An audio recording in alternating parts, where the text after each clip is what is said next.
Russian, Australian mentee, to name a few, have settled in Switzerland because of the various tax structures that can be had there.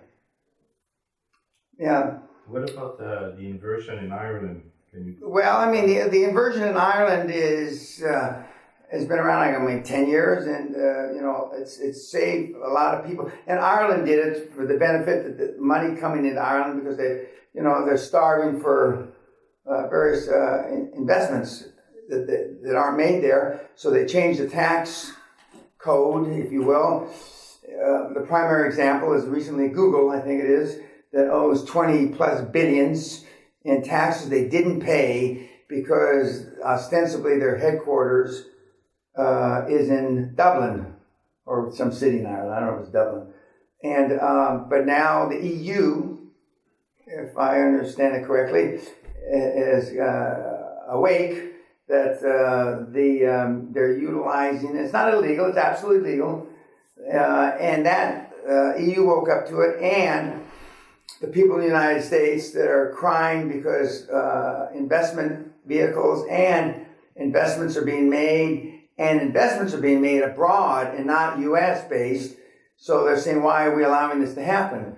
So the EU, I don't know if it's because they were pushed, like the Swiss government was pushed by the U.S. government to do away with that.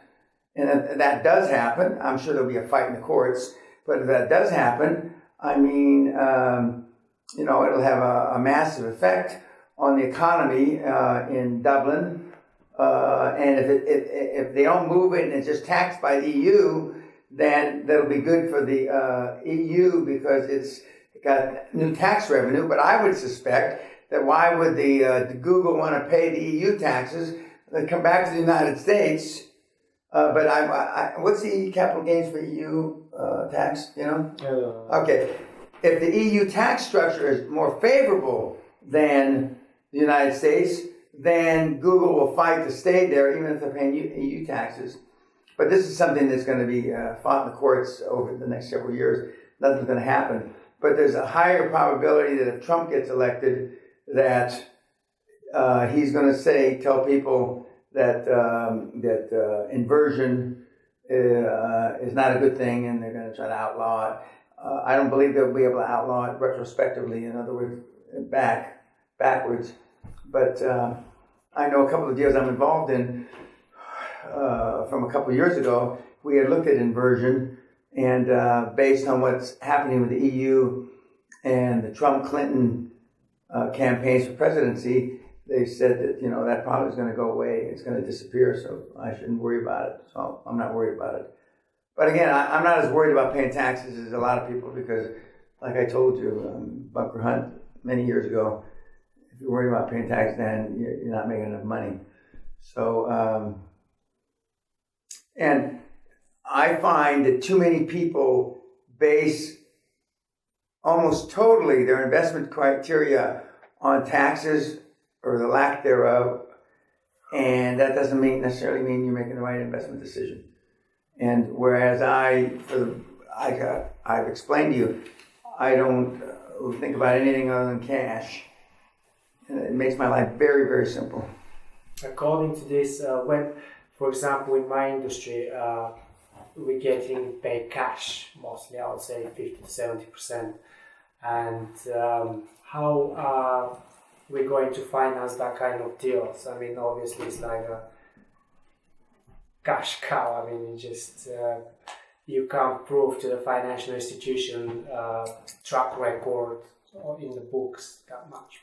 Well, it's not dissimilar to when I was buying pubs in Ireland, and 40 to 60% of their revenues were cash. I had to sit in I didn't have to, but I did sit in the pubs for a week, 10 days to actually see the cash come through the door with my own eyes, and it was just me, it was a couple of us. And so in our mind, we could prove that the revenue was there. But now, how do we prove to the banks that's what the revenue there? I understand. It's not easy. But I mean, we were able to find very motivated sellers because you own a pub for 30, 40 years and you don't want to own a pub anymore. So they were willing to take 10 or 20% down and finance 80 or 90% over time. But what we had trouble is them staying around. I went out. Yeah. You count the cash. I know roughly what's here. I'll have my son here to help you count it, but I just went out.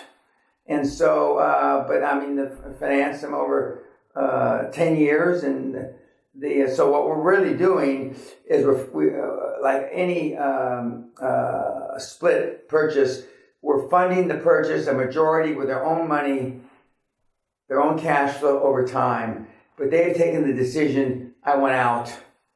And so, but they know that nobody is going to be able to finance this. Of course, some of the pub owners just want cash. We don't give a shit.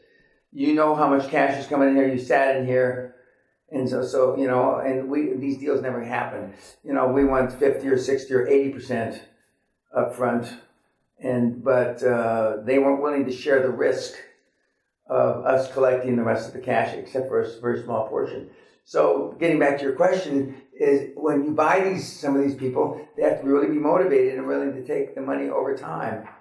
Because if let's say in your business, your model, 50% is cash, 50% is you can show. Well, it's not likely that the bank's going to finance anything more than the 50% you can prove, and not 100% of that. They'll probably finance 70 or 80% of the 50%, or 35%, and the 65%.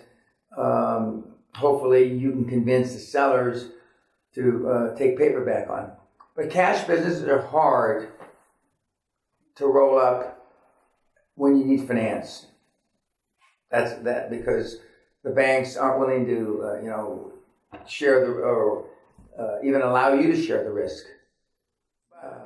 You'll be surprised how few people that you run into have ever done one.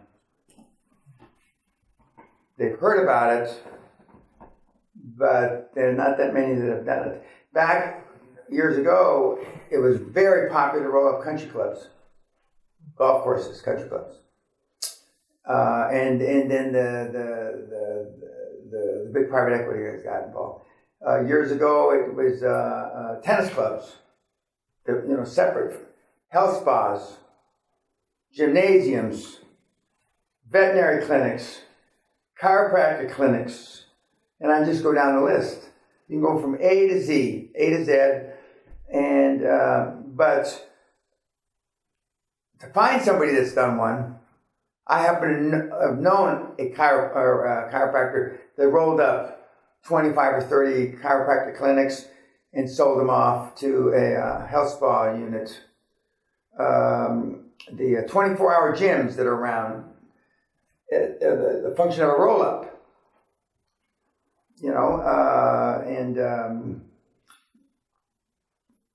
And certain of them are more readily financeable, and some of them are hard.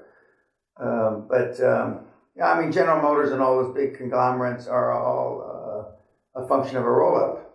General Motors is 40 or 45 different car companies. Buick, Dodge, Chrysler. Not Chrysler, but yeah. But hardly anybody thinks about that. One of the hottest ones in the 80s and early 90s, and even into the 2000s, were airlines.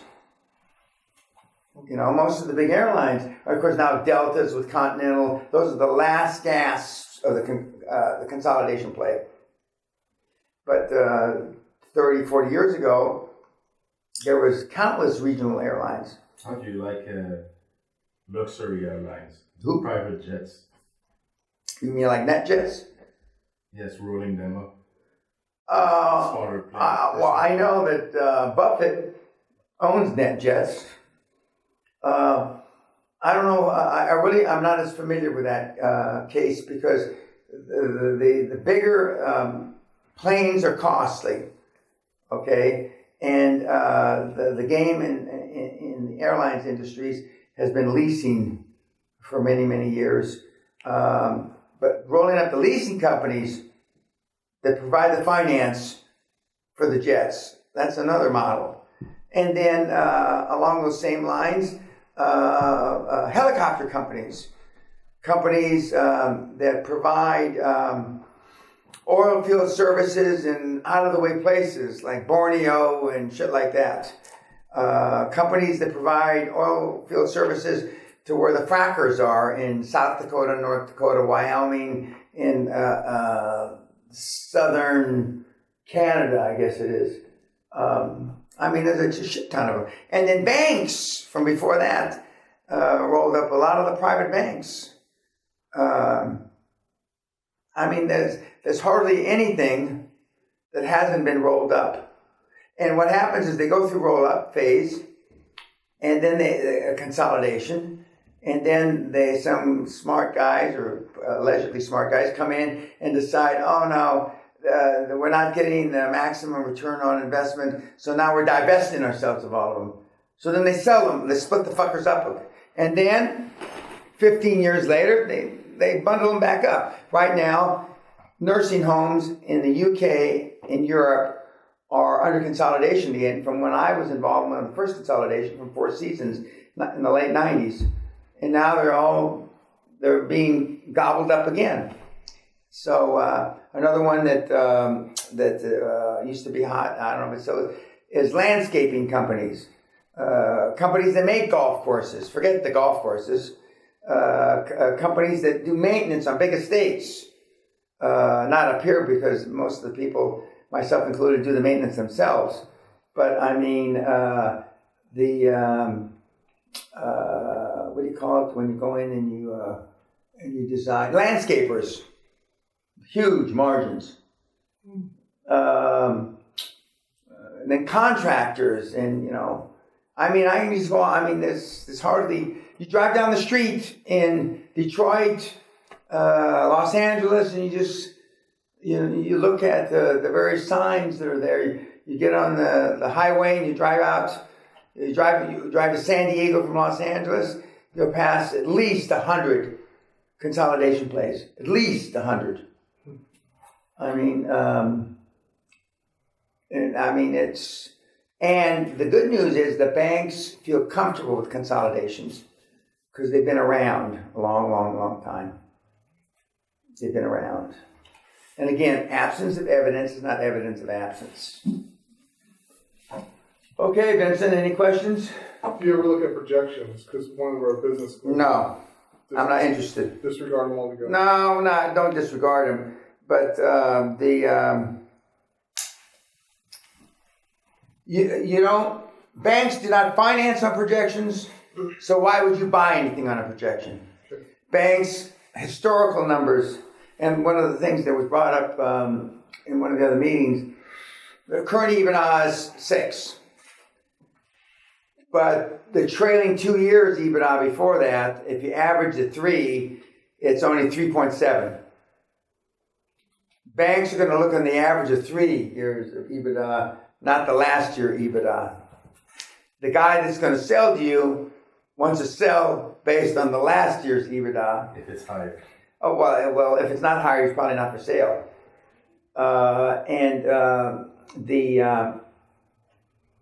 So as I told the guys in one of the other groups, look at the last 3 years EBITDA, and let's say it's 6 now, and it was 3, and let's make it simple, and it was 4.5 in the middle of the year.